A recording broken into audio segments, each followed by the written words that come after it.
अगर किसी भी देश की संस्कृति और उसकी महानता या के इतिहास को जानना है तो उस देश की सबसे पुरानी ऐतिहासिक इमारतों या कहे मॉन्यूमेंट्स को देखकर हम ये पता लगा सकते हैं कि आदिकाल में वो देश कितना समृद्ध था और कितना ताकतवर रहा होगा। ऐसे ही अगर बात करें हम अपने देश भारत की, तो आपने अधिकतर लोगों से ये बात जरूर सुनी होगी कि भारत आदिकाल में बहुत ही समृद्ध देश था, चाहे वो धन संपदा के मामले में हो, अध्यात्म में हो, राजनीति में हो, युद्ध कला में हो या संगीत के क्षेत्र में हो। लगभग तमाम क्षेत्रों में भारत आदिकाल में अन्य देशों से काफी समृद्ध और शक्तिशाली था। और इन सभी बातों को सिद्ध करता हमारे देश में बनाए गए कुछ ऐसे प्राचीन स्थान या कहे मॉन्यूमेंट्स हैं जो प्राचीन भारत के वैभवशाली वास्तुकला और सुंदर इतिहास को दर्शाता है। तो आज की इस वीडियो में हम बात करेंगे 7 उन भारतीय धरोहरों के बारे में जो ये दर्शाता है कि भारतीय सभ्यता प्राचीन काल में सबसे विकसित सभ्यताओं में से एक थी। तो सबसे पहले इस सूची में जिस भारतीय धरोहर के बारे में हम बात करेंगे वो एक मंदिर है, जी हाँ, जिसका नाम है रामप्पा मंदिर, जो कि तेलंगाना राज्य के पालमेड गाँव में स्थित है। और इस मंदिर की अगर खासियत की हम बात करें तो ये विश्व का एक पहला ऐसा मंदिर है जो कि उस मंदिर में विराजमान उस भगवान के नाम पे नहीं है, बल्कि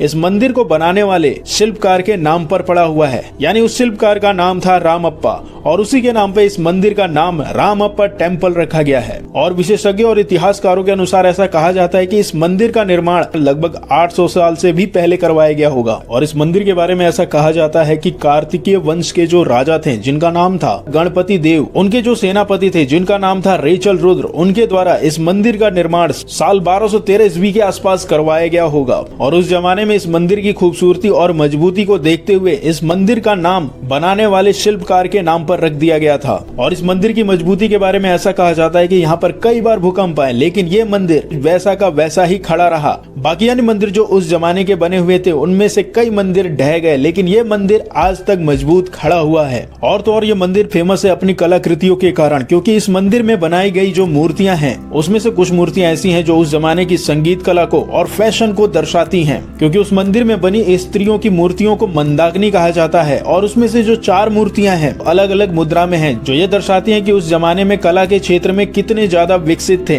और वहीं फैशन के मामले में कितने ज्यादा विकसित हैं। क्योंकि इसमें से एक जो मूर्ति है उसमें एक स्त्री को हील पहने हुए दिखाया गया है। यानी उस जमाने में दिखाया गया है कि स्त्रियां फैशन के प्रति भी कितनी ज्यादा अवेयर थी। और इस मूर्ति को देखकर ऐसा कहा जा सकता है कि उस जमाने में भी फैशन कम नहीं रहा होगा और मूर्तियों का निर्माण उस जमाने के काले ग्रेनाइट के पत्थरों से हुआ होगा। लेकिन खास बात तो यह है कि इस मंदिर का निर्माण जिस पत्थर से हुआ है वो पत्थर दिखने में जितना कठोर लगता है उतना है नहीं, बल्कि ये पत्थर इतना हल्का है कि अगर इसको पानी में डाला जाता है तो ये पानी में डूबता नहीं है बल्कि तैरने लगता है। और मंदिर की जो छत है वो इसी पत्थर से बनी हुई है, जिसके कारण इस मंदिर पर उतनी ज्यादा भूकंप का असर नहीं पड़ा है। और ये मंदिर 17वीं शताब्दी से लेकर आज तक स्थिर खड़ा हुआ है, जो ये दर्शाता है कि उस जमाने में जो वास्तुकला थी वो कितनी ज्यादा एडवांस थी। और मंदिर की इतनी खूबसूरती और इतनी ज्यादा आधुनिक आर्किटेक्ट की वजह से इस मंदिर को 2021 में यूनेस्को द्वारा वर्ल्ड हेरिटेज साइट की सूची में शामिल किया गया है। और ऐसे ही एक और सभ्यता आती है जो लगभग 5000 वर्ष पुरानी है, जो गुजरात के गांव धोलावीरा में स्थित है।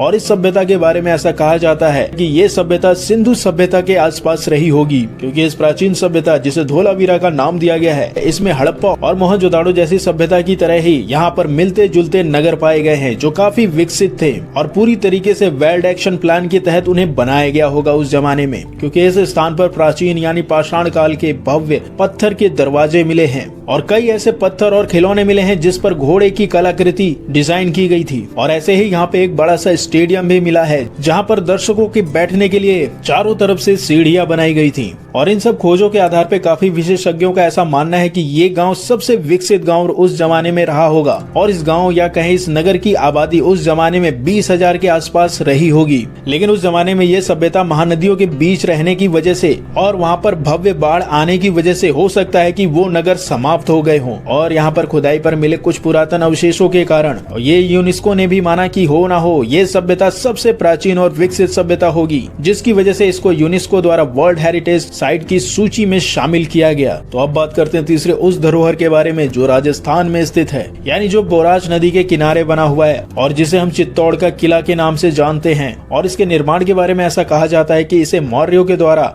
7वीं शताब्दी के आसपास बनवाया गया होगा। और इस किले के बारे में ऐसा कहा जाता है कि ये भारत का सबसे बड़ा किला है, जो करीब 700 एकड़ क्षेत्र में फैला हुआ है और जिसमें 4 महल हैं और 14 मंदिर हैं और 7 प्रवेश द्वार हैं। और इन सभी के अलावा यहाँ पर 2 सबसे ज्यादा आकर्षण का जो केंद्र है वो है इस किले पर स्थित 2 स्तंभ, जिनके बारे में कहा जाता है कि वो पाषाण युग के हो सकते हैं, जिसमें पहला है कीर्ति स्तंभ और दूसरा है विजय स्तंभ। और ये दोनों स्तंभ उस जमाने के किले की खूबसूरती और राजपूतों के गौरवशाली इतिहास को दर्शाता है। और अपनी इसी खूबसूरती और कलाकृति के कारण ये चित्तौड़ का किला यूनेस्को द्वारा वर्ल्ड हेरिटेज साइट की सूची में शामिल किया जाता है। और अब बात करते हैं चौथे उस धरोहर के बारे में जो एमपी में स्थित है और जिसे भीमबेटका गुफा के नाम से जाना जाता है। दरअसल ये गुफा एमपी के रायसेन जिले में स्थित है और इस गुफा के बारे में ऐसा कहा जाता है कि ये चारों तरफ से विंध्याचल पर्वतों से घिरा हुआ है। और इस गुफा के बारे में सबसे रोचक बात तो यह है कि इस गुफा के बारे में ऐसा कहा जाता है कि ये गुफा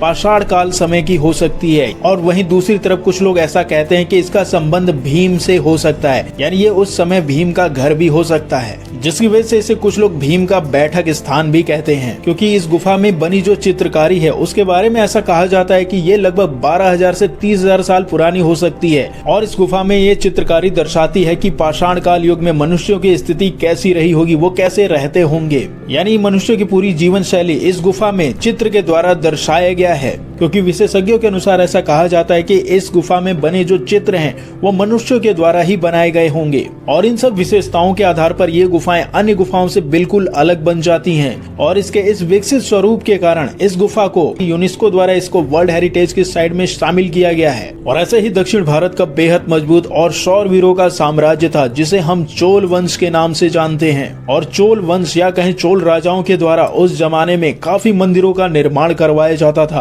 और उनमें से ही एक बेहद मजबूत और फेमस मंदिर है जिसका नाम है बृहदेश्वर मंदिर, जो भगवान शिव को समर्पित है। और इस मंदिर की बेहद खूबसूरती और आर्किटेक्ट डिजाइनिंग के कारण इसको यूनेस्को द्वारा वर्ल्ड हेरिटेज की साइट में शामिल किया गया था। और अगर बात करें इस मंदिर के निर्माण की तो इसे लगभग 1000 साल पहले बनाया गया होगा। और इस मंदिर की खासियत यह है कि इस मंदिर को पूरी तरीके से उस जमाने में ग्रेनाइट के पत्थरों से बनाया गया था। और ये उस जमाने के सबसे ऊंचे मंदिरों में से एक भी माना जाता था, क्योंकि इस मंदिर की जो ऊंचाई थी वो उस जमाने में करीबन 13 मंजिला ऊंची थी, यानी ये मंदिर लगभग 66 मीटर ऊंची है। और तो और इस मंदिर को इस तरीके से डिजाइन किया गया था उस जमाने में कि इस मंदिर की जो परछाई है वो जमीन पर पड़ती ही नहीं है, जिसकी वजह से मंदिर अन्य मंदिरों से काफी अलग बन जाता है। और कुछ विशेषज्ञों के अनुसार ऐसा कहा जाता है कि इस मंदिर को बनाने में लगभग 1,30,000 टन के आसपास पत्थरों का यूज किया गया होगा। और हैरानी की बात तो यह है कि इस भव्य मंदिर को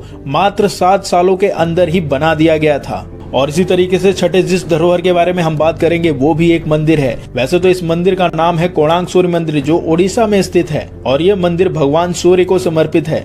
और इसके बारे में कहा जाता है कि ये लगभग 772 साल पुराना मंदिर है। लेकिन इस मंदिर को उस जमाने में जिन शिल्पकारों के द्वारा बनाया गया था वो इतना एक्यूरेट और कैलकुलेटेड था। जब भी सूर्य उदय होता है तो सूर्य की जो पहली रोशनी है वो मंदिर के प्रवेश द्वार पर पड़ती है। और इस मंदिर को कलिंग शैली में बनाया गया है, यानी इस मंदिर को पूरी तरीके से रथनुमा आकार में बनाया गया है। और इस रथ में कुल 12 जोड़ी पहिए भी बनाए गए हैं और एक पहिए का व्यास करीबन 3 मीटर के आसपास है। और इन पहियों को धूप घड़ी भी कहते हैं, क्योंकि ये वक्त यानी समय बताने का काम भी करते हैं। और इस रथ में बनाए 7 घोड़े ये दर्शाते हैं कि सप्ताह में केवल 7 दिन होते हैं, यानी एक तरीके से सप्ताह में 7 दिनों का प्रतीक भी है। और साल 1984 में मंदिर की इस खूबी के कारण इसे यूनेस्को के द्वारा वर्ल्ड हेरिटेज सूची में शामिल किया गया था। तो वैसे तो आपने अधिकतर लोगों से सुना होगा या फिर इतिहास में भी पढ़ा होगा कि राजाओं के द्वारा अपनी रानियों की याद में महलों का निर्माण करवाया जाता था। लेकिन कभी आपने ये सुना है कि किसी रानी ने अपने राजा के याद में महल का निर्माण करवाया हो?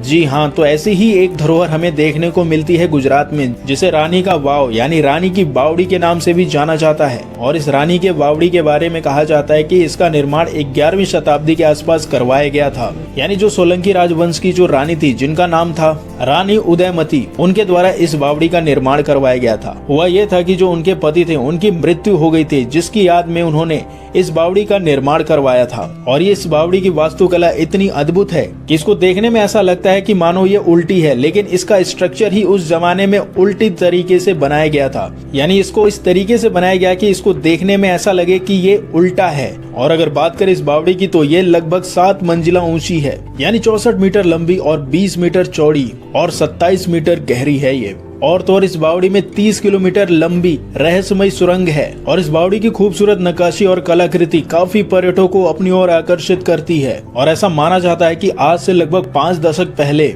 इस बावड़ी में कुछ औषधीय पौधे मौजूद थे, जिसका उपयोग इस बावड़ी में मौजूद जो पानी था उसको इकट्ठा करके लोगों के वायरल बुखार को ठीक करने में भी किया जाता था। तो अपनी इस खूबसूरती और रहस्य के कारण इस बावड़ी को साल 2014 में यूनेस्को के द्वारा वर्ल्ड हेरिटेज की सूची में भी शामिल किया गया था। तो ये कुछ ऐसे भारतीय धरोहर हैं जो ये दर्शाते हैं कि जो भारतीय संस्कृति थी वो पूरे विश्व में सबसे समृद्ध संस्कृति में से एक थी।